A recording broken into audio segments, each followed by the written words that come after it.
Panginoon, sa oras nito, purihin ang dakilang pangalan ng ating Panginoon. Sa oras na ito, sa hindi pag-abala, ay nais kong basahin ang ating teksto galing sa o hango sa Jeremiah chapter 50, starting verse 17 hanggang verse 20. Babasahin ko muna sa aking version ng Bible na NASB. Sabi rito, verse 17, Israel is scattered flock. The lions have driven them away. The first one who devoured him was the king of Assyria. And this last one who was broken, his bone, is Nebuchadnezzar, king of Babylon. Therefore, thus says the Lord of hosts, the God of Israel, behold, I am going to punish the king of Babylon and his land, just as I punished the king of Assyria. And I will bring Israel back to his pasture, and he will graze on Carmel and Bashan, and his desire will be satisfied in the hill country of Ephraim and Gilead. In those days and at that time, declares the Lord, search will be made for the iniquity of Israel, but there will be none. And for the sins of Judah, but they will not be found. For I will pardon those whom I leave as a remnant. Praise God. Ang Diyos ang magpala ng mga salitang binasa natin. Muli natin sabihin amen. Purihin ng Diyos sa oras na ito makakauputang bawat isa sa atin. Praise God. Muli, isang mapagpalang gabi sa bawat isa sa atin sa oras na ito. Salamat sa biyaya ng ating Panginoon at muli tayong nagkita at magkakasama muli. So, kami po ay nakarating kasama ng aming mga manggagawa na kasamang pumunta ng lugar ng Samar. At last Wednesday ay tumulak kami by land travel at nagbiyahe hanggang sa lugar ng Samar para sa 2 araw na fellowship sa lugar ng Tambungan sa pangasiwa ng ating kapatid Pastor Eliezer Tugonon. At nakabalik po kami last Monday ng gabi. Kasama sila Pastor Jonathan, Pastor Jericho, Pastor Jacob at Pastor Benji. At dala ko rin ang kanilang pangumusta at pagbati sa bawat isa. At salamat sa inyong panalangin at ninyong mga pagsamo sa Panginoon para sa gawaing iyon na naging isang matagumpay sa biyaya ng ating Panginoon. At sa oras na ito ay nais kong dumulog tayo sa mga salita ng Panginoon. At sa gabing ito ay nais kong i-share sa inyo ang isang kaisipan mula dito sa verse 20 in particular. Ang kaisipan na gusto kong i-share sa gabing ito na I hope makakatch natin at ito ay sabihin nating ang panahon na ating kinabubuhayan, tayo ay nabubuhay sa panahon ng computer age na so ang verse na ito, ulitin ko ang verse 20, ang verse 20 ay nagsabi ng ganito, and in those days and at that time, declares the Lord, search will be made for the iniquity of Israel, but there will be none. And for the sins of Judah, but they will not be found. For I will pardon those whom I have leaved as a remnant. Sabi kang Tagalog kung mababasa natin. Sabi niya, sa mga araw na yon at sa panahong iyon, sabi ng Panginoon, ang kasamaan ng Israel ay mauusig.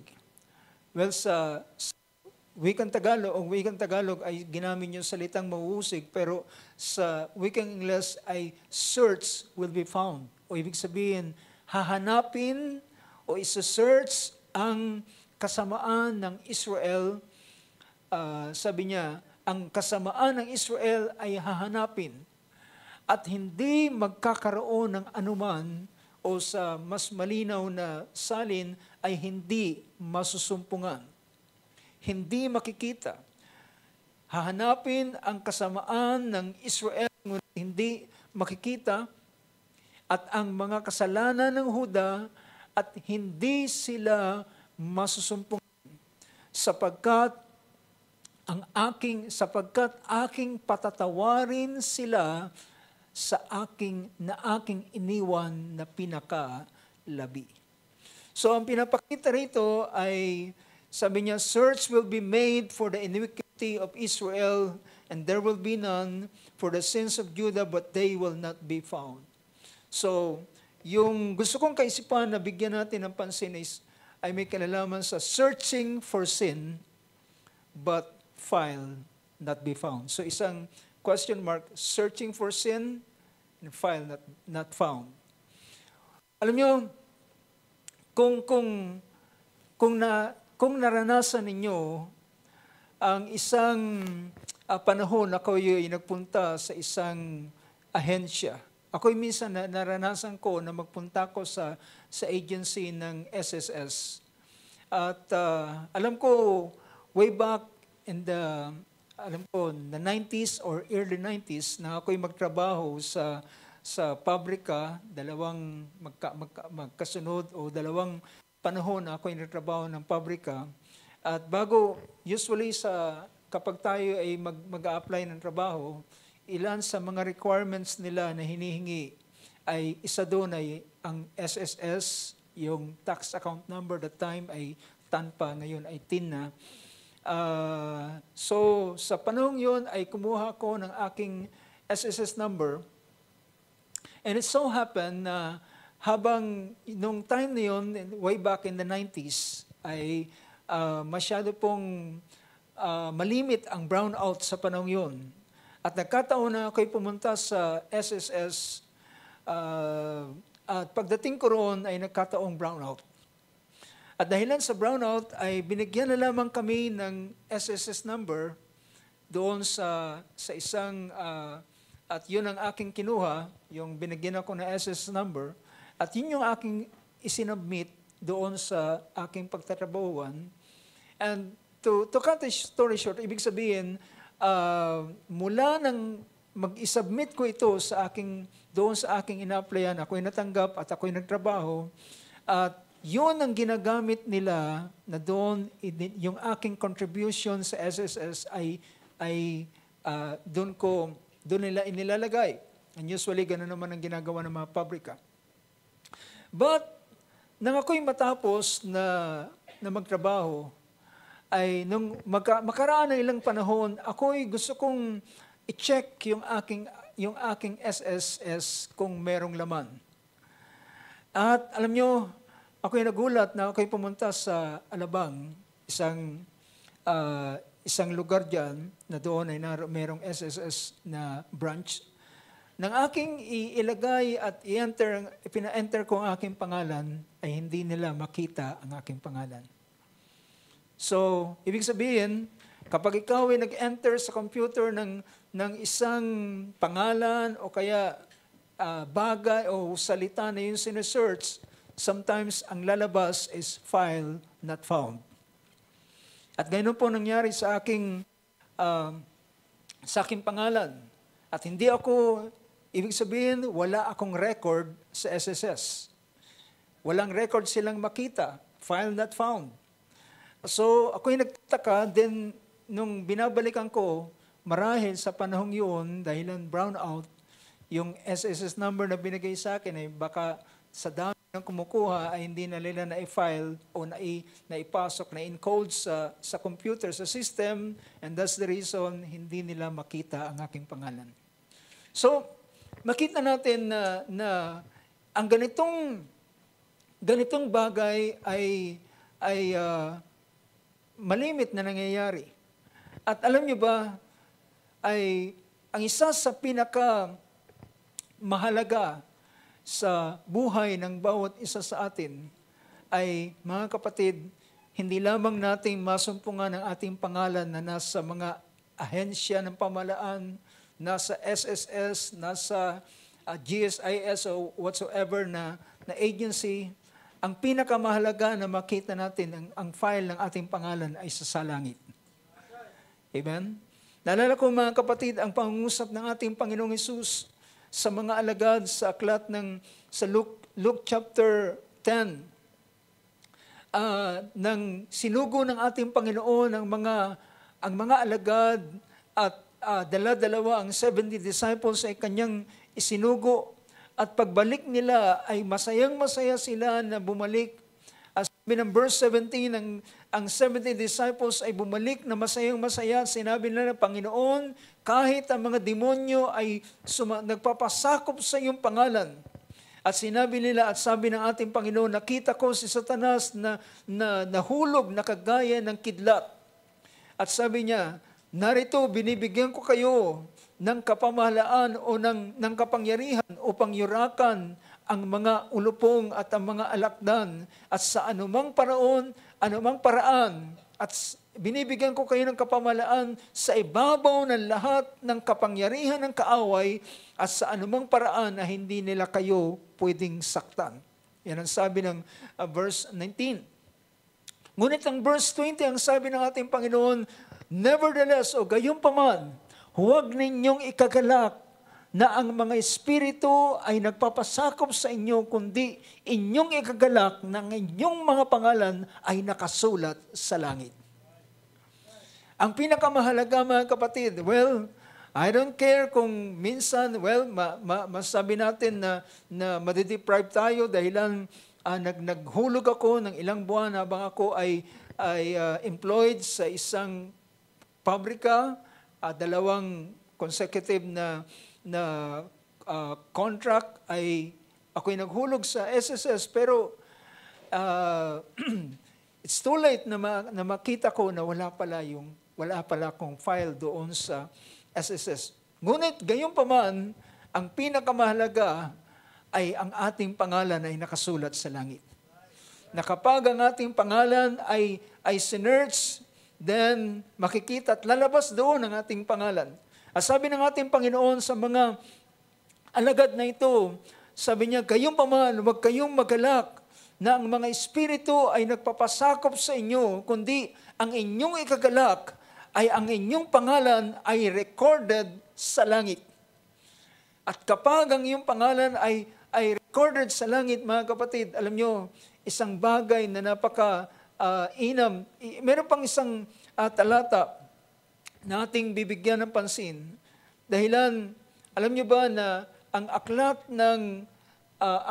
ng Apokalipsis o ang Book of Revelation ay nagsasabi ng ganito. Dito sa merong isang verse na bibigyan ko ng pansin. Ito is sa Revelation chapter 13 verse 8. Ang sabi nito, ang verse na yan ay nagsasabi na lahat ng nananahan sa lupa ay sasamba sa Kanya. Ang tinutukoy dito ay ang Antikristo. Ang lahat na nananirahan sa lupa ay sasamba sa Kanya. Ang lahat na ang pangalan ay hindi nakasulat sa aklat ng buhay ng kordero na pinaslang buhat ng itatag ang sanlibutan. So, darating ang panahon na merong mga taong sasamba sa hayop o sa tinatawag na Antikristo, ngunit ang mga taong yan ay ang kanilang pangalan ay hindi nakasulat sa aklat ng kordero. Sabi niya, sa aklat ng buhay ng kordero na pinaslang bago pa itinatag ang sanlibutan. So ang verse na ito ay nagsasabi na, everyone whose name has been written from the foundation of the world in the book of life of the Lamb who has been slain, whose name has not been written. So kung ang pangalan ay hindi nakasulat, ay pinakita roon, meron din naman on the other hand ay pinapakita na merong ang kanilang pangalan ay nakasulat bago pa itinatag ang sanlibutan. At sino itong mga ang kanilang pangalan ay nakasulat ah, sa aklat ng buhay. At bago ko puntahan ang isang bagay, dahilan, alam niyo ba na kapag ang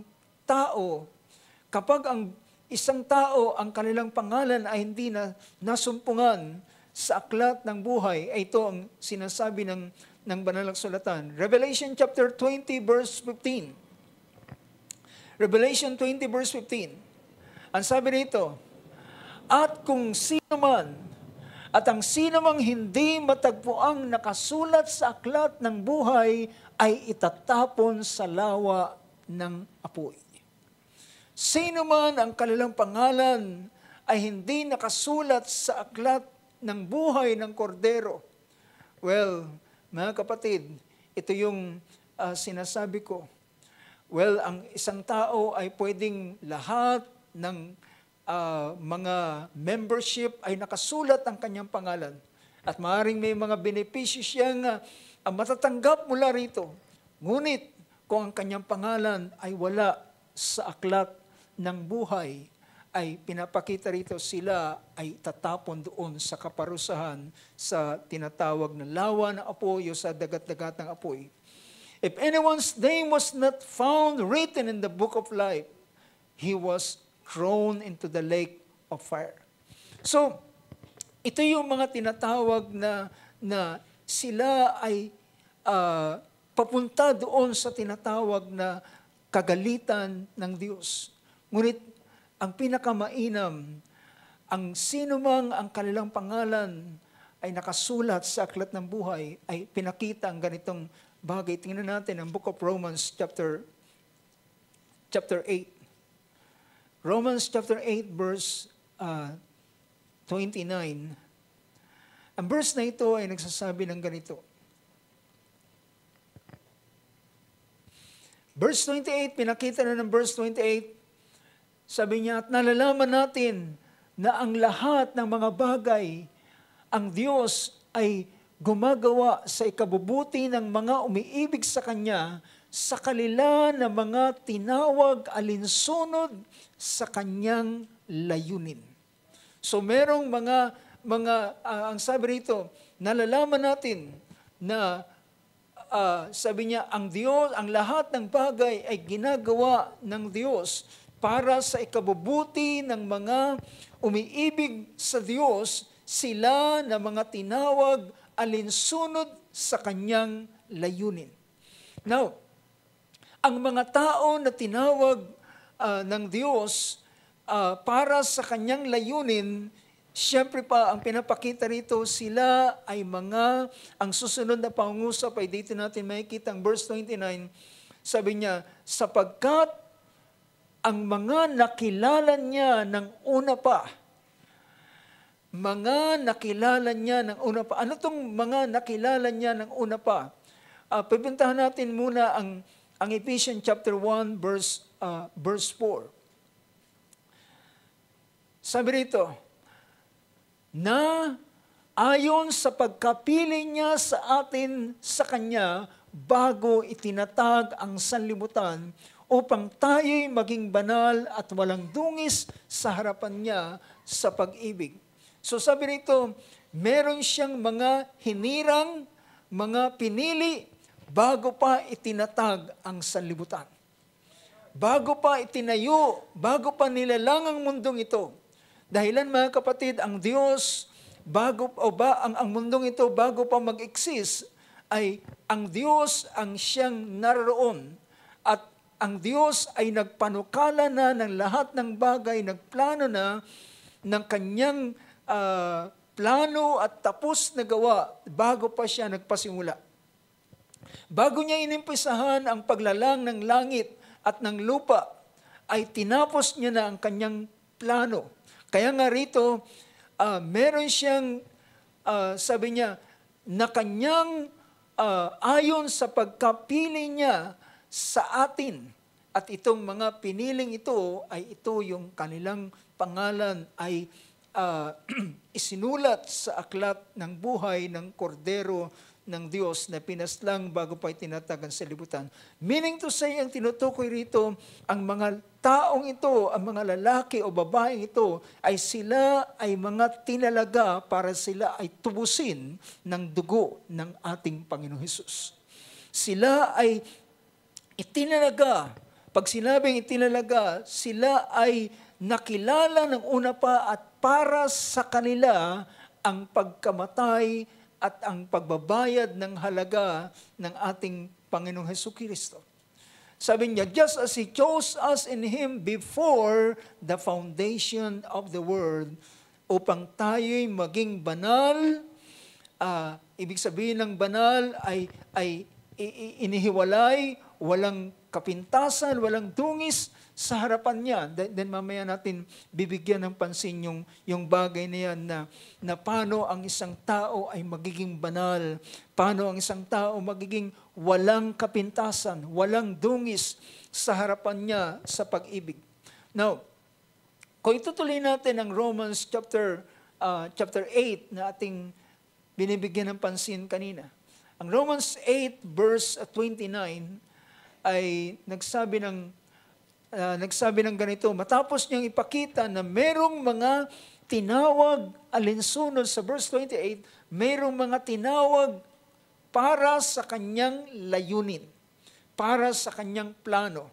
Ang Diyos ay merong kanyang dakilang plano at layunin at sabi niya, meron siyang mga tinawag ayon sa kanyang layunin. Verse 29, sapagkat ang mga nakilala niya ng una pa. Ito yung pinapakita ko. Meron siyang mga nakilala ng una pa. Nakilala ng una pa. Tinawag ito na whom He foreknew. Kanyang nakilala ng una pa. Ibig sabihin, bago pa lumitaw ang lahat ng mga bagay, meron siyang mga nakilala o nakita niya o kanyang mga at ang mga nakilala niyang ito, foreknew ay kanyang itinalaga. Yung salita rito sa wikang Ingles, whom He foreknew, He also predestined. Ibig sabihin, yung mga nakilala ng una pa, na kanyang pinili, yun ang ginamit sa Ephesians chapter 1 kanina, na kanyang pinili ay kanyang itinalaga. Yung salitang itinalaga is predestined. Yung salitang predestined ay yung meron na silang destinasyon bago pa magkaroon ng langit at ng lupa. Ibig sabihin, ang bawat isa na kanyang pinili ay meron na silang hantungan, meron silang destination.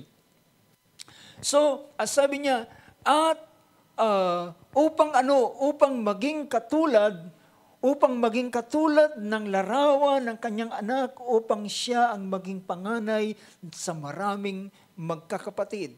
And verse 30, at ito yung magaganap, ito yung mangyayari sa mga ang kanilang pangalan ay itinalaga o sila itinalaga bago pa itinatag ang sanlibutan, nakilala at itinalaga. At ano ang kanilang maranasan? Anong maranasan ito? Verse 30. At lahat at yung mga itinalaga niya, yung mga merong nilagyan niya ng destination. What is this destination? Ang destination ay maging katulad ng kanyang anak, bugtong na anak na kanyang minamahal. Ang tinalaga sila para para maging banal at walang kapintasan sa harapan niya. At sila na mga itinalaga ay, ang mga itinalaga niya ay kanya namang tinawag at ang mga tinawag niya ay itinuring niyang ganap at ang mga itinuring na ganap ay nilawalhati naman niya. Now, ang pinapakita rito, ang lahat ng kanilang pangalan ay nakasulat sa aklat ng buhay ay meron silang maranasan. At ang karanasan na kanilang maranasan ay una, sila ay tatawagin. Ang pagtawag na ito ay hindi ito ang ating pangalan ay marinig natin na tinatawag, kundi ang paraan ng ating Panginoon ng pagtawag sa mga itinalagang ito, mga nakilala ng Panginoon bago pa itinatanggal sa libutan, ay ang paraan ng pagtawag sa kanila ay sa pamamagitan ng Ebanghelyo ng Diyos. Sa pamamagitan ng mga salita ng ating Panginoon. Ito yung sinabi ng ating Panginoon sa aklat ng Mark chapter 16. Ito yung binili ng ating Panginoon sa mga apostol, particular sa mga apostol sa Mark chapter 16, verse 15. Sabi niya, yumaong kayo sa buong sanlibutan, humayo kayo sa buong sanlibutan, at inyong ipangaral ang Ebanghelyo sa lahat ng nilikha. Naalala ko ang statement ng ating Panginoong Hesus sa kanyang pangungusap, sabi niya, ang sa Diyos ay makikinig ng salita ng Diyos. Ang sa Diyos ay makikinig ng salita ng Diyos. Ang sa Kanya ay magre-response doon sa salita ng ating Panginoon. Dahilan ito yung paraan ng Panginoon ng Kanyang pagtawag sa Kanyang mga nakilala, itinalaga para sa buhay na walang hanggan at para sa isang destinasyon. Sabi niya, humayo kayo sa buong sanlibutan at ipangaral ang Ebanghelyo sa lahat ng nilikha. At sabi niya, and verse 16, ang sumasampalataya at mabautismuhan ay maliligtas. So, ang magiging response ng tao na itinalaga para sa buhay na walang hanggan, ang response nila, they will believe. Sila ay sasampalataya. At pag sila ay sumampalataya, then sila ay mabautismuhan sa pangalan ng ating Panginoong Hesus. Now, makikita natin sa ganitong bagay. So, ituloy ko yung kaisipan na aking binibigyan ng pansin. Well, ang nakakatakot na bagay, mga kapatid, ay kapag ang pangalan ng isang tao ay hindi nasumpungan. Na kapag sinerch ang kanyang pangalan, ay nabasa natin kanina, ang sino man ang kanilang pangalan na hindi masumpungan, sila ay dadalhin doon sa tinatawag na lake of fire. And if anyone's name was not found written in the book of life, he was thrown into the lake of fire. Now, kung titingnan natin ang kaisipang ito, balikan ko yung bagay na tinitingnan natin sa book of Jeremiah. Alam niyo ba na dito ay napakagandang kaisipan na pinakita ng Panginoon para sa bayan ng Israel. Kung bibigyan ko kayo ng background, ang book of Jeremiah ay sa panahon ito ng Israel ay bago sila mahulog sa kamay ng Babylonia. At nang sila ay mahulog sa kamay ng Babylonia, ito yung panahon ng Israel ay inalis mula sa lupain ng Israel, at sila ay dinala na bihag doon sa lugar ng Babylonia. At dito, ang dahilan po kung bakit sila nakuhang bihag ay dahilan po sa kanilang kasalanan sa Diyos. Ang kanilang pagkakasala sa Panginoon, ang kanilang pagbaling sa mga Diyos-Diyosan. Dahilan ang pagbaling sa Diyos-Diyosan ay isang napakabigat na kasalanan sa harapan ng ating Panginoon. Can you imagine? Ang Diyos ang siyang naglabas sa kanila mula sa lupain ng Ehipto. At ang lupain na yon ay, sabihin natin, ito ay nagsilbing isang bilangguan o isang lugar na sila ay naging alipin sa mahabang panahon. Ngunit sila kinuha ng Diyos mula sa ganitong kalalagayan at sila'y tinala ng Panginoon sa isang lupain na kanyang pinangako kay Abraham, kay Isaac at kay Israel. Ngunit dumating ang panahon na kanilang tinalikdan ang Diyos na naglabas sa kanila mula sa lupain ng Ehipto. At sila ay bumaling sa mga Diyos-Diyosan.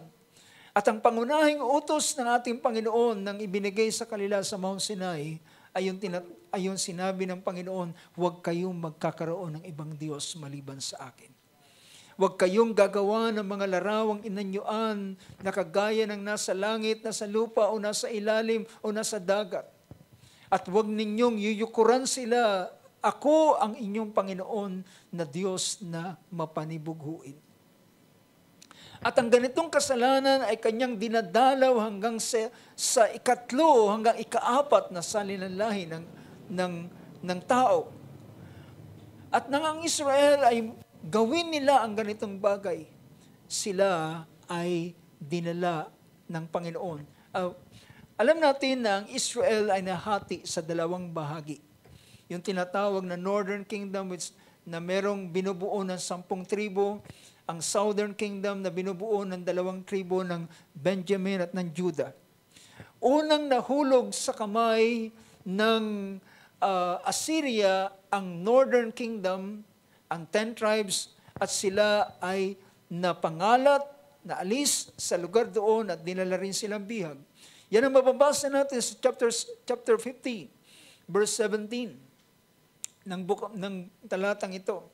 17, sabi niya, ang Israel ay kagaya ng scattered o ipinangalat na mga tupa sabi niya, the lions have driven them away. Ang mga leon ay nagpangalat sa kanila. Ang unang sumila o lumapa sa kanila ay ang hari ng Assyria. Yun yung sinasabi riyan. Yun yung Northern Kingdom. And this last one, ang huling sumila sa kanila at nagwasak sa kanila at bumali ng kanilang buto ay ang haring Nebuchadnezzar ng Babylonia. At sabi rito, therefore, ang sabi ng Panginoon, ang pinapakita rito, sa kabila na ang mensahe ni Jeremiah ay pawang paghatol sa Israel. Ngunit, ang pinakamaganda, ang Diyos na humatol dahilan sa kanilang kasalanan, ay hindi pa rin sila pinabayaan dahilan ng Diyos ay merong plano at layunin sa kanila. So makikita natin yung kagandahang loob at kabutihan ng Panginoon at kanyang pag-ibig sa kanyang bayan. Hindi lamang ito basta pag-ibig.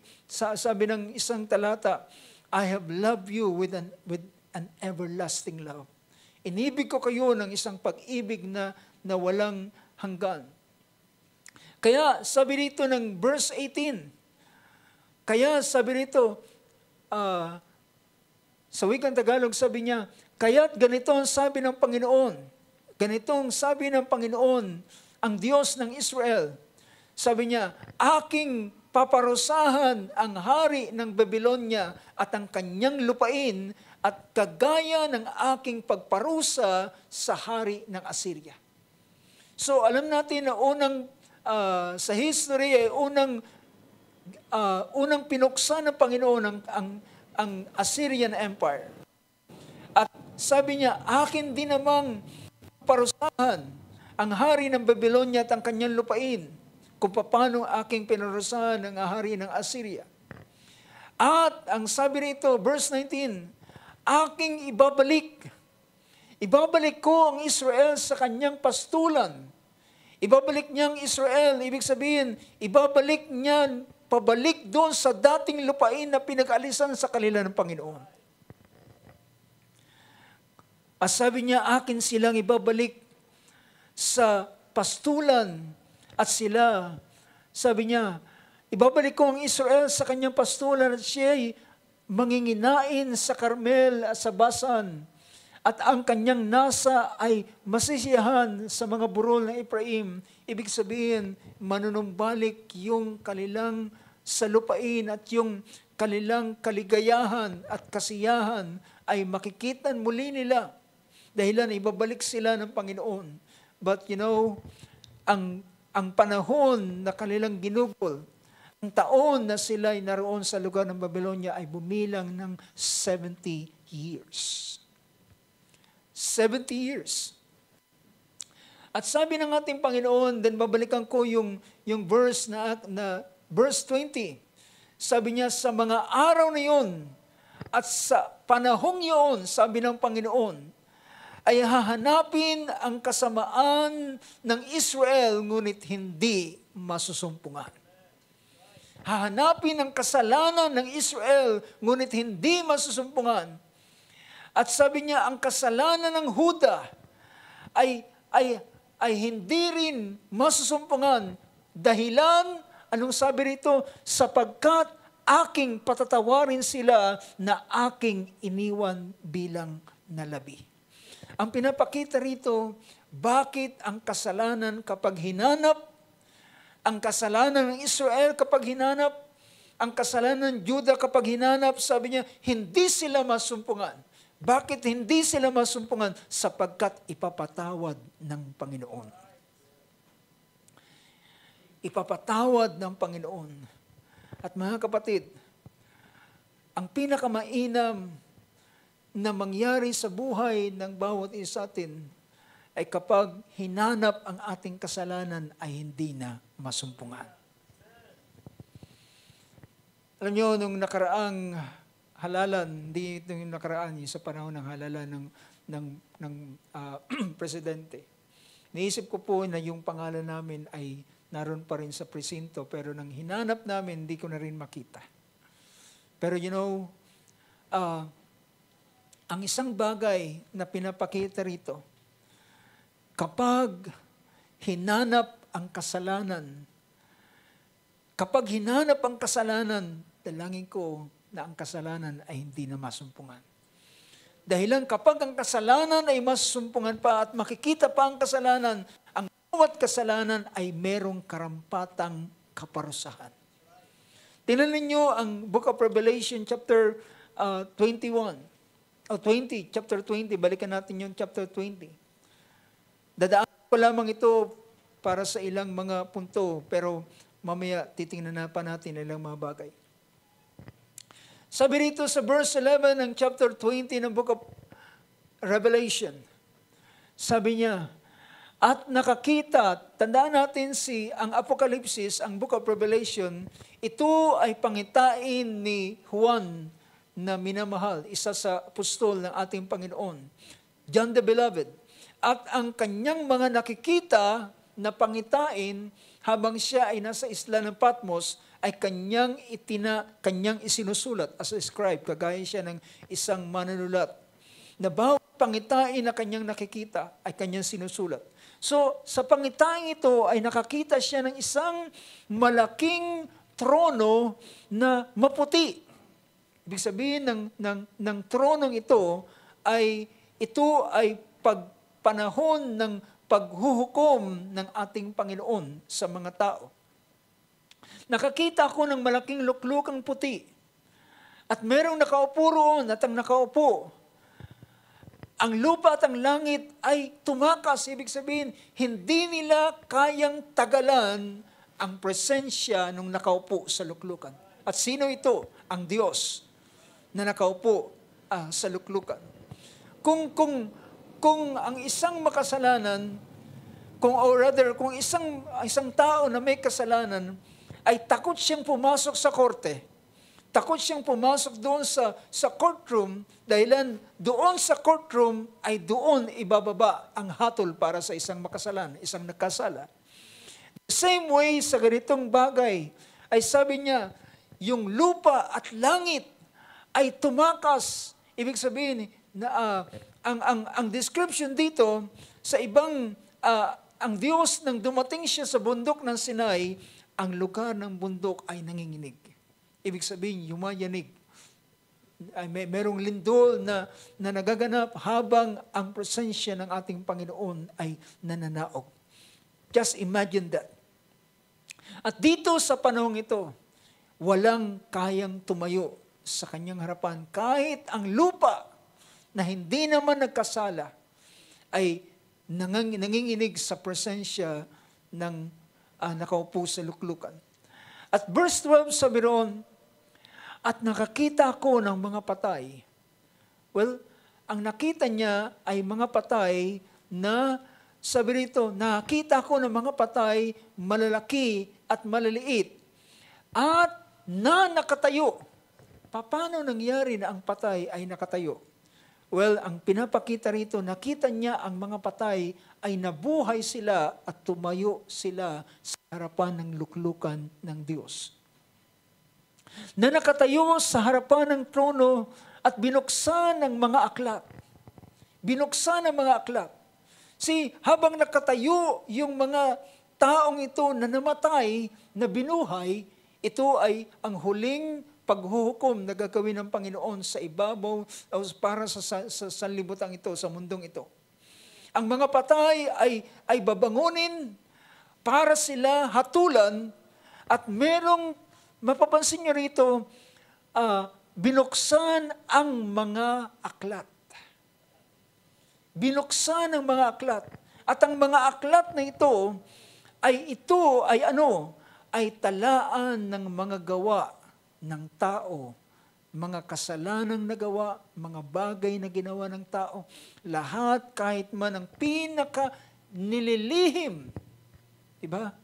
Usually po mga kapatid, ang tao, ang laging pinafront niya ay ang magagandang bagay ng kanyang buhay. Pero sila na merong double life, dalawang buhay ay tinatago nila na merong mga sekretong bagay sa araw na yon, kahit ang pinakasekreto ng tao ay ihahayag sa kanyang harapan.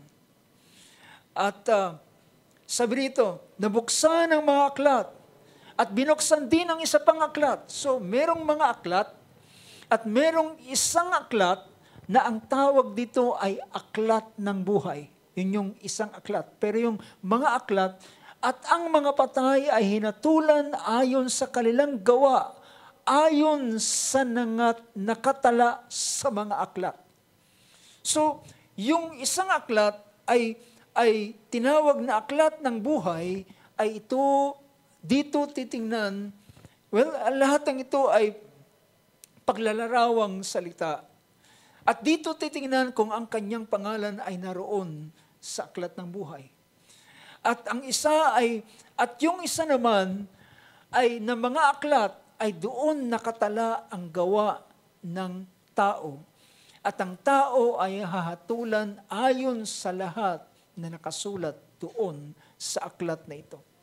Ganon din na nangyari, ang dagat, ang mga namatay sa dagat ay nabuhay, ang kamatayan at ang Hades ay binigay nila ang kanilang mga patay sa verse 13. At lahat sila ay hinatulan at hinatulan ng bawat tao ayon sa kanilang mga gawa. Na mga kapatid, sa panahong ito, kapag hinanap ang kanilang kasalanan, makikita ang kanilang kasalanan dahil nakatala sa aklat. Makikita ang kanilang sala, makikita lahat ng kanilang mga ginawa dahilan nakatala ito sa aklat. At mga kapatid, ang tanong, paano? Ito ang pinakamagandang tanong, paano ng aking kasalanan ay hindi na makikita pa sa aklat na ito? Paano na kapag sinerge ang aking kasalanan, ay lalabas ang result na file not found? Mangyayari lamang ito, mga kapatid, kapag naganap yung isang pangungusap doon sa Jeremiah chapter 50. Ang sabi roon, balikan natin ang verse 20. In those days, and at that time, declares the Lord, search will be made for the iniquity of Israel, but there will be none. And the sins of Judah, but they will not be found. Naalala ko yung aking pamangkin nang siya ay nagkaroon. Siguro okay lang nang sabihin ko. Nagkaroon ng kaunting pagkakamali doon sa kanyang unang trabaho na ginawa. Well, kapag tiningnan ng iyong pinaka-boss, minsan ang dalangin, ang iyong panalangin, sana wag makita ang aking pagkakamali. Sana wag makita yung aking fault. Sana wag makita. Pero ang pinaka mabigat na bagay ay kapag nakita. At dito mga kapatid, sabi ng banal na kasulatan, search will be made. Search will be made. Para kang haharap sa isang computer. At naroon, ngayon po ang ating mga tinatawag na mga search engine ngayon ay interconnected na ito sa lahat ng mga klase ng mga information. At kahit kapag ikaw ay nag-search, ang pangalan ng isang tao na isa-search, ibibigay sa iyo ang buong information niya. At dito sa bagay na ito ay pinapakita, hahanapin ang kasalanan sa araw na yun. Ngunit hindi masusumpungan sapagkat, anong sabi riyan sa wikang Tagalog? Hindi masusumpungan sapagkat aking patatawarin sila na aking iniwang bilang natira. I will pardon those whom I leave as a remnant. Paano ang kasalanan ay hindi na makikita kapag merong kapatawarang nangyari? If there will be a pardon, kapag merong pardon, hallelujah. Alam niyo mga kapatid, dito sa bahaging ito ay hindi lamang ito, alam niyo, kamakailan ay pinagtatalunan ang kaso ng Vice Presidente. Kung siya i-impeach or magkakaroon ng impeachment, then ang naging hatol at naging concession ng mga senador ay bumoto sila para i-archive. Alam niyo ba ibig sabihin ng archive? Kapag ang isang kaso in-archive, ibig sabihin, itinabi lang yan. Pero mga kapatid, iba kapag itinabi. Kapag itinabi, kapag sinerge mo, makikita mo pa rin siya. Pero kapag ito ay dinilit, kapag ito'y binura, well, file not found. Ang pinaka-file na yan ay hindi na makikita pa. Alam niyo ba ang pinakamakapangyarihan sa larangan ng computer ay yung delete button. Dati, kinakailangan mo pa kumuha ng yung mga file na mga hard copy ay merong mga, ano tawag dito, yung mga sinisira nila. Pero ngayon, sa pamamagitan ng computer, at kapag ginawa mo yung select all and then delete, mabubura itong lahat. At meron pa, usually sa ating mga computer ay kapag ito'y dinelete, pumupunta ito doon sa recycle bin. Pero meron pang isang option doon kung gusto mong totally na maglaho ang file na ito at di mo na makita pa. Dahil lang kapag sinerge mo, dadalhin ka niya doon sa recycle bin. Pwede mo siyang i-retrieve mula doon sa recycle bin. Pero kung gusto mong i-delete na lubusan ito na hindi na makita pa ang file, ay delete mo ng lubusan at ang file ay hindi na makikita pa. You know mga kapatid, ganito ang ginawa ng ating Panginoon para sa bayan ng kasalanan ng Israel. Nagdusa sila ng 70 years. Pero ang sabi ng Panginoon sa araw na yun, hindi na masusumpungan ang kanilang kasalanan. Hindi na masusumpungan ang kasalanan ng Israel at ng Juda sapagkat ipapatawad ko ang kanilang kasalanan. At alam nyo, ang sabi ng Panginoon ay ganito sa Jeremiah chapter 29. Jeremiah 29, starting verse 10. Sabi nito, ganito ang sabi ng Panginoon. Ito ay hula para sa Israel bago sila mahulog sa kamay ng Babylonia. Sapagkat ganito ang sabi ng Panginoon, kapag naganap na ang 70 taon para sa Babylonia, ay dadalawin ko kayo. See, ang Israel ay mahuhulog sa kamay ng Babylonia, pero merong panahong itinakda ang Panginoon. At ang panahon na kanyang itinakda is how long? 70 years. Ngunit sabi ng Panginoon,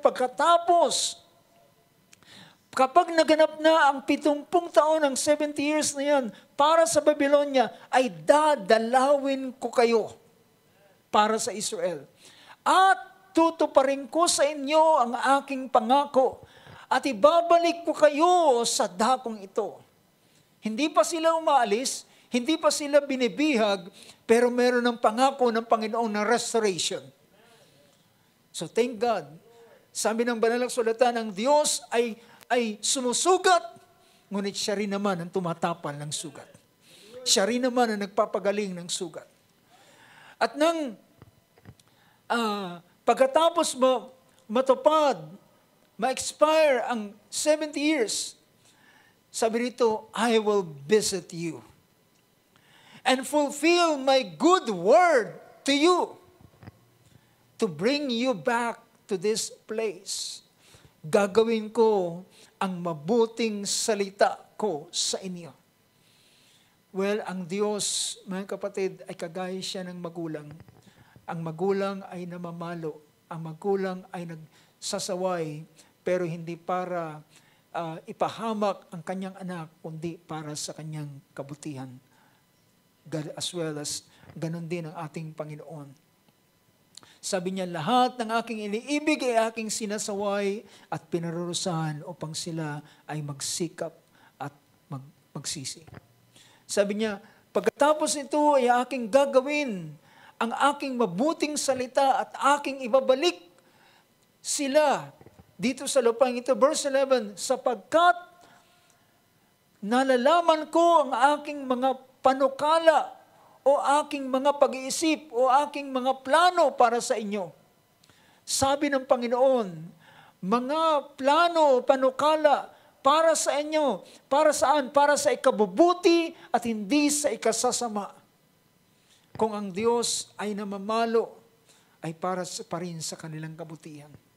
Sabi niya, para sa inyong kabutihan, ang lahat ng aking pag-iisip ay para sa kaibubuti, hindi sa ikasasama, upang kayo ay bigyan ng magandang kinabukasan at ng pag-asa.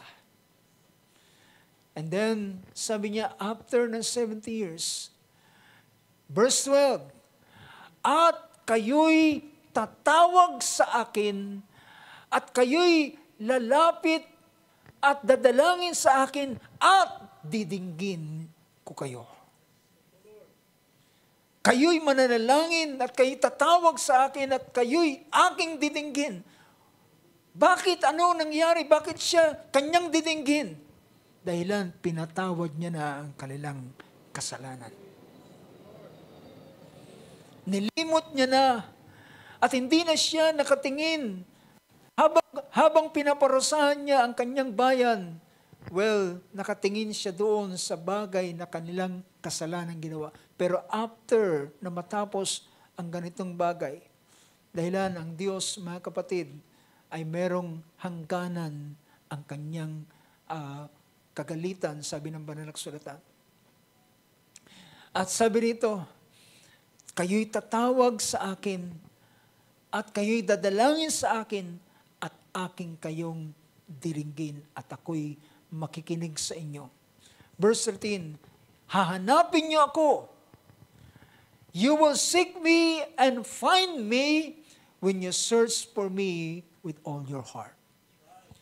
Hahanapin niyo ako at inyo kong masumpungan kapag hanapin niyo ako ng buong puso. Ako ay inyong masumpungan. At alam niyo ba, ito ang nangyari sa panahon ng Israel nang si Daniel ay nananalangin. Sa panahong ito, ang kasalanan ay pinatawad na sa kanila. Ang kasalanan ay hindi na masumpungan. Well, alam niyo mga kapatid, ang laging naghahanap ng ating mga kasalanan at nag-aakusa sa atin ay walang iba kundi ang dyablo, sabi ng banal na kasulatan. Alam niyo ba na merong nag-aakusa lagi sa atin?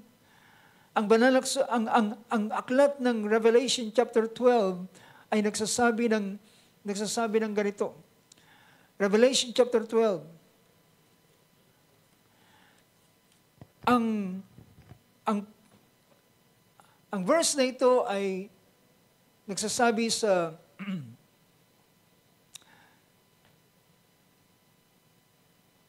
tingnan natin sa chapter 12. Sa verse 10 ay pinakita ron, ito yung panahon na darating ang panahon na si Satanas ay ihuhulog sa lupa at wala na siyang puwang sa langit. At sabi rito, nakarinig ako ng isang malakas na tinig sa langit na nagsasabi, ngayon dumating ang kaligtasan at ang kapangyarihan at ang kaharian ng ating Diyos at ang kapangyarihan ng kanyang Kristo, sapagkat itinapon na ang tagapagparatang sa ating mga kapatid na siyang nagpaparatang sa kanila sa harapan ng Diyos araw at gabi. Ang sabi rito,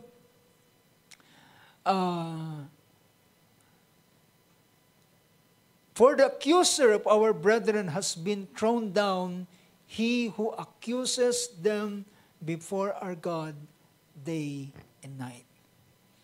Ang tagapag-accuse sa harapan ng Diyos ay ang kaaway, si Satanas. Siya ang humarap sa Diyos sa panahon ni Job.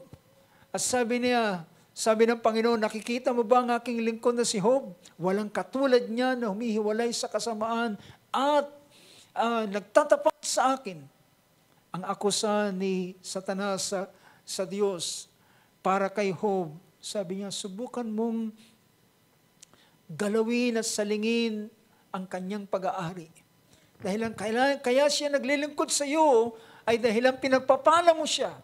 Salingin mo ang kanyang pag-aari. Tingnan ko kung hindi kanya sumpain sa iyong mukha.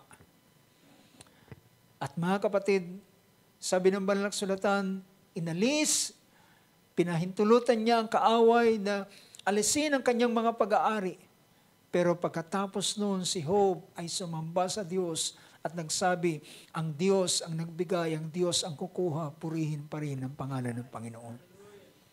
So mga kapatid, sa harapan ng Diyos, si Job ay nakatayo at siya ay tumayo na walang kapintasan o walang sala at walang anumang bagay na nasumpungan sa kanya.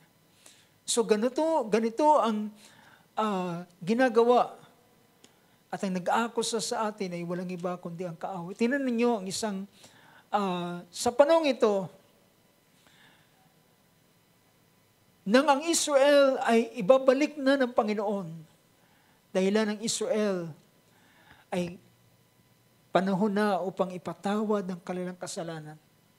At nang ipinatawad ng Panginoon ang kanilang kasalanan, walang nasumpungan kahit isa na kanilang kasalanan. Ang laging sagot ng result is filed not found. Sabi rito sa isang pangyayari sa aklat ng Zechariah chapter 3. Sa chapter 3 ng book of Zechariah. Sa verse 1 ay mababasa natin ang ganitong pangusap. Sabi niya, at pagkatapos, pinakita niya sa akin si Josue. Si Josue ay isang high priest. Pinakita niya sa akin si Josue na pinakapunong pari o high priest na nakatayo sa harapan ng anghel ng Panginoon. At si Satanas ay nakatayo sa kanyang kanan upang paratangan siya. So, makikita natin the accuser ay nakatayo sa harapan. At sabi rito, and verse 2, sabi niya, sinabi ng Panginoon kay Satanas, sawayin ka nawa ng Panginoon o Satanas, ang Panginoon na pumili sa Jerusalem ay sumaway nawa sa iyo. Hindi ba ito'y isang gatong na inagaw sa apoy? Well, ang tinutukoy dito mga kapatid, ang kalalagayan ng Israel. Ang kalalagayan ng Israel na sila ay nahulog sa kamay ng Babylonia. At sabi niya, ngunit sa panahong ito, ang kanilang kasalanan ay pinatawad na sa kanila. Samantalang si Satanas ay tumatayo pa rin para akusahan siya. So, sino ang naghahanap ng sala sa panahong ito? Si Satanas. Siya ang nag-a-accuse doon sa ang si Josue, nagre-represent siya ng Israel na siyang kumakatawan sa Israel. At sabi rito, sawayin ka ng Panginoon, Satanas, ang Panginoon na pumili sa Jerusalem. Ang Panginoon na pumili sa Jerusalem, ang lupain na ibinigay ng Panginoon sa kanila. Verse 3, so ang kalalagayan ng Israel ay kagaya siya ng, nakakita na kayo ng isang nasusunog na bahay. At yung nasusunog na bahay ay pinuntahan ng bumbero at yung nasusunog ay naapula. Ibig sabihin, hindi siya lubos na consume ng apoy. Ito ang kalalagayan ng Israel. Is this not a brand plucked from the fire, inagaw sa apoy? Verse 3, ngayon si Josue ay nakasuot ng maruming damit at nakatayo sa harapan ng anghel. Ito po ang description ng isang taong merong kasalanan o tao na nagkasala. Ang pinapakita rito, ang kanyang damit ay marumi na naglalarawan ng kasalanan. Si Josue nakasuot ng maruming kasuotan na nakatayo sa harapan ng anghel. At verse 4, at nausap, sabi nito ng verse 4, sinabi ng anghel sa mga nakatayo sa harapan niya, hubarin ninyo ang kanyang maruming kasuotan. So yung merong mga anghel na nakatayo, so sa bisyong ito ay merong mga anghel na nakatayo kay Josue na high priest at sabi niya, hubarin ninyo ang kanyang maruming kasuotan. At sinabi ng anghel kay Josue, tingnan mo, aking inalis ang iyong kasamaan at dadamitan kita ng magarang kasuotan. Alisin ko, sabi niya, remove the filthy garments from him. Again, he said to him, see, I have taken your iniquity. Yung pag-aalis ng maraming damit ay pagpapakita ng pag-aalis ng kasamaan sa kanya. I have taken your iniquity away from you and will clothe you with festal robes o ng magarang kasuotan. Verse 5, sabi niya, at aking sinabi, bayaang kanilang lagyan siya. So inalis yung damit na marumi at hayaang kanilang lagyan siya ng isang malinis na turbante sa kanyang ulo. Nilagyan niya ng malinis na turbante yung inilalagay sa kanyang ulo at dinamitan siya ng anghel ng Panginoon na ay sabi niya at dinamitan siya at ang anghel ng Panginoon ay nakatayo sa tabi niya. The next verse. At sabi niya, tinagubilinan ng anghel ng Panginoon si Josue. So pinapakita rito, ang isang tao na merong kasalanan, na nagre-represent ng Israel, ay hinubad ang kanyang damit at pinalitan siya ng bagong damit. Now mga kapatid, kapag inalis ang damit na marumi sa kanya at isinuot ang panibagong damit, well, hindi mo na siya makikita pa na kagaya sa kanyang dating kalalagayan. Nakakita kayo ng isang taong gusgusin, taong grasa, makapal, mahaba ang buhok, mahaba ng balbas, marumi, ngunit merong isang taong malasakit sa kanya, nagkaroon ng makeover sa kanya. Ginupitan, inahitan, pinaliguan, at dinamitan ng maayos. Nang pagkatapos niyang damitan at linisin, hindi mo na makikita pa yung dating kanyang kalalagayan. Kapag i-compare mo, sasabihin mo parang hindi siya ito. Pero siya ito, nang siya ay naroon pa sa ganong kalalagayan. You know, brothers and sisters, ganito ang ating kalalagayan sa harapan ng Panginoon. Kung hahanapin ang ating kasalanan at kung tayo ay haharap sa Panginoon sa pamamagitan lamang ng ating sariling kabutihan, well mga kapatid, makikita pa rin. Alam niyo ang sabi ng Book of Isaiah? Ang katwiran ng isang tao ay kagaya ng maruming basahan sa harapan ng Panginoon. Ngunit, kapag ang isang tao ay nakaranas siya ng paghuhugas o kaya nakaranas siya ng pagbubura ng kanyang mga file ng kanyang kasalanan. Well, ang sabi alam nyo, ang ating Panginoon, ang kanyang ginawa ay ito ay naging daan upang ang tao ay maging malinis sa harapan ng ating Panginoon. Well, kung titingnan natin yung pinakita ng banal na kasulatan, ang Hebrews chapter 9 verse 27 ay nagsasabi, kung walang pagbubuhos ng dugo, ay walang kapatawaran ng kasalanan. Ngunit dahilan meron ng pagbubuhos na nangyari, meron ng pagbubuhos na naganap, 9:22 9:22, ayon sa kautusan lahat ay nililinis, at lahat ng bagay ay nililinis sa pamamagitan ng dugo, at kung walang pagbubuhos ng dugo, ay walang kapatawaran ng kasalanan. Ngunit, the good news is, meron ng nabuhos na dugo. Meron ng nabuhos na dugo, ito yung dugo ng ating Panginoong Hesukristo. At ang dugong ito ay para sa ikapagpapatawad ng kasalanan ng marami. Ibig sabihin, ngayon, ang kapatawaran ay available. Ngunit, paano ito mai-apply sa bawat isa at paano siya malilinis? Ang sabi ng ating Panginoon ay sabi niya, ang sumasampalataya at mabautismuhan ay maliligtas.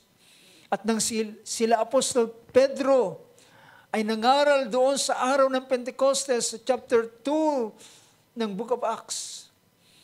Sa verse 37 after his preaching, ay nakilala nila ang kanilang kalalagayan sa harapan ng Panginoon. Verse 37, nang marinig nila ito, ay nasaktan ng kanilang puso. At sinabi kay Pedro at sa ibang mga apostol, mga Ginoo, mga kapatid, ano ang aming dapat naming gawin? Ano ang aming gagawin? At ang sagot ni Pedro sa verse 38, sabi niya, mangagsisi kayo. Ang bawat isa sa inyo ay pabautismo sa pangalan ni Jesucristo sa sa ikapagpapatawad upang mapatawad ang inyong mga kasalanan. At tatanggapin ninyo ang kaloob ng Espiritu Santo. Para sa ikapagpapatawad ng iyong kasalanan, magsisi kayo, sabi niya, repent and each of you be baptized in the name of Jesus Christ for the forgiveness of your sins, and you will receive the gift of the Holy Spirit. For the forgiveness, for the pardon, for the cleansing, for the blotting out, para sa ikapagpapatawad, sa ikalilinis, at sa ikabubura ng ating mga kasalanan. Kaya rito sa chapter 3, verse 19 of the same book ng Book of Acts, sabi pa rin ito ni Apostol Pedro sa verse 19, sabi niya, kaya nga magsisi kayo at magbalik loob upang mapawi. Yung salitang mapawi o mabura, mapawi ang inyong mga kasalanan. Therefore, repent and return so that your sins may be wiped away. And in order that the times of refreshing may come from the presence of the Lord, that your sins may be wiped away. Sa ibang version, that your sins may be blotted out. Mabura, maalis, ma-delete ang lahat ng mga bagay. And you know, mga kapatid, ang tangi lamang magbubura ng file ng ating kasalanan ay ang dugo ng ating Panginoong Hesus. Ang ating pananampalataya sa Kanya. At ito ay lahat ng record, mga kapatid, ng ating kasalanan, hindi ito i-archive. Ito ay i-dismiss. Ito ay buburahin. At wala nang record pa na matitira sa bawat isa sa atin. At yan ang dahilan kung bakit yung binasa natin kanina sa Ephesians chapter 1 na itinalaga sila para sa para maging Verse 4 in chapter 1 of Ephesians, just as He chose us in Him before the foundation of the world, that we would be holy and blameless before Him in love. Ang sinner, kapag siya ay pinatawad sa kanyang kasalanan, he will be no longer a sinner. Siya ay isa ng banal sa harapan ng Panginoon. Siya isang banal sa harapan ng Diyos. Siya ay blameless. Walang anumang kapintasan. Dahilan ng dugo ng ating Panginoon ay kayang magbura ng lahat ng mga bagay. At hindi ito mag-iiwan ng mansa. Hindi ito mag-iiwan ng spot. Hindi ito mag-iiwan ng anumang bagay. Ito'y kanyang buburahin. Yan dahilan, mga kapatid, kapag ang ating kasalanan ay nabura, ang tanong, ikaw ba ay haharap pa sa araw ng paghukom? Kung ikaw ay walang kasalanan, ikaw ba ay kailangan pang ipatawag sa korte? I don't think so. Yan ang dahilan ng sinabi ng ating Panginoon sa John chapter 5, verse 24. Ay sabi rito, John 5:24,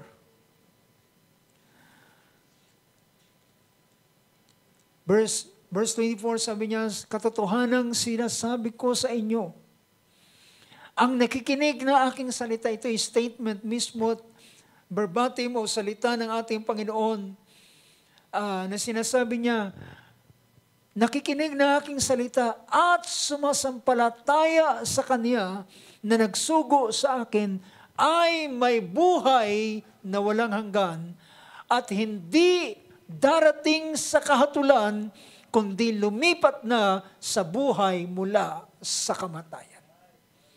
Sila ay hindi na tatayo doon sa paghuhukom na ito.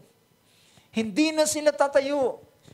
Sabi niya, and believes on Him, He who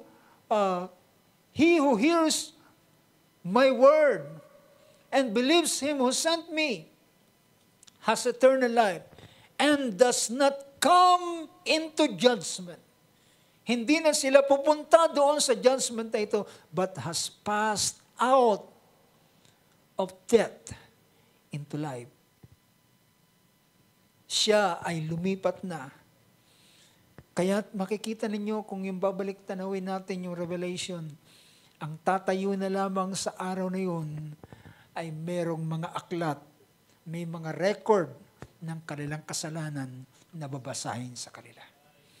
Pero, ang mga pinatawad, ang mga tinubos, ang mga kumilala sa ating Panginoong Hesus na mga pinatawad ng kanilang kasalanan, hindi na sila haharap sa araw na yun. They will skip that judgment, white throne judgment. Maliligtas sila doon sa judgment na ito at hindi na sila. Kaya at makikita natin, yung mga tao na tatayo roon ay may mga aklat na babasahin ayon sa kanilang mga gawa. Pero ang mga anak ng Diyos, ang mga sumampalataya sa ating Panginoon, they will never be there. Hindi sila tatayo sa araw na yun. Bakit sila tatayo sa araw na yun? The searching of sin, kapag hanapin ang kasalanan, wala ng file na makikita para sa kanila. Ang isasagot sa kanila, file is not found. Book of Romans chapter 8, sa last verse, bago tayo magtatapos. Anong sabi rito ng Romans chapter 8, verse 33?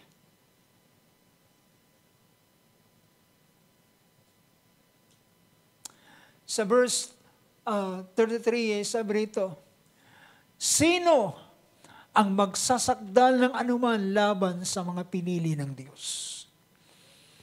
Sino ang mag-a-accuse sa kanila? Sino ang mag-aakusa? Well, kahit si Satanas ay hindi na siya pwedeng mag-accuse. Kahit si Satanas ay hindi na siya pwedeng mag-accuse. Dahilan ano? Ang Diyos ang siyang nagpapawalang sala. Ang Diyos ang siyang umaaring ganap. God who is the one who justifies. God is the one who justifies. Alam niyo ba na kapag ang isang tao ay binasahan at sinasabi niya ang taong ito ay nasumpungan siyang walang sala at ngayon ay dinideklara na siya ay malaya na. At kapag pumalo ang hukom doon sa kanyang mesa, pinagtitibay na siya ay malaya na. At wala nang sino pa man na pwedeng humabol sa kanya sapagkat siya ay pinalaya. Mga kapatid, hallelujah, ang pinaka-mainam na bagay ay ang tao ay hindi masumpungan ng kanyang kasalanan. Hindi masumpungan kung meron mang mag-accuse. Ang Diyos ay tatayo laban sa accuser. Hindi ko na nakikita ang kasalanan sa kanya. And it will only happen after the forgiveness of sin. Praise God. Purihin ang Diyos. Tayo tumayo sa oras ito. Ating palakpakan ng ating Panginoon. Purihin siya sa kanyang kabutihan at kagandahang loob. Hallelujah. Searching for sin and file will not found. Awitin natin ang isang awit, isang simpleng awit. There is a fountain that's filled with blood that rose from Emmanuel's pain. Sabi ng awit na ito, and then sinners plunged beneath that flood, lost all their guilty stain. Hallelujah. Ang ating Panginoong Hesus, abang siya'y nakapako, nakabayubay sa krus, ng dalawang magnanakaw at pusakal na nasa kanyang siya'y nasa pagitan ng dalawang magnanakaw na ito. At ang isa ay nagsasabi, sabi niya, kung ikaw ang Kristo, bumaba ka dyan, iligtas mo ang iyong sarili at iligtas mo rin kami. Ngunit ang isa na nasa kanan ay nagsabi, bakit ka nangungusap ng ganyan? Tayo ay marapat lamang tumanggap ng kabayaran ng ating ginawang kasalanan. Ngunit ang taong ito ay wala siyang ginawang kasalanan. At kanyang binalingan at sinabi niya sa ating Panginoon, Jesus, naniwala siya ng Jesus na ito ay siyang Mesaya, ang siyang haring darating, ang siyang hari. At kanyang sinabi, Jesus, kapag ikaw ay dumating sa iyong karian, alalahanin mo ako. Ang sabi ng ating Panginoon sa lalaking ito, sabi niya, ngayon din, ipagsasama kita sa aking paraiso. Sa oras na yon, ang kanyang kasalanan ay pinawing lahat. Binurang lahat ang kanyang pagnanakaw, ang kanyang pagiging pusakal, ang kanyang kasalanan ay pinawing lahat. At sinabi ng Panginoon, ngayon din, ipagsasama kita sa aking paraiso, dahilan ng siya'y sumampalataya sa ating Panginoon.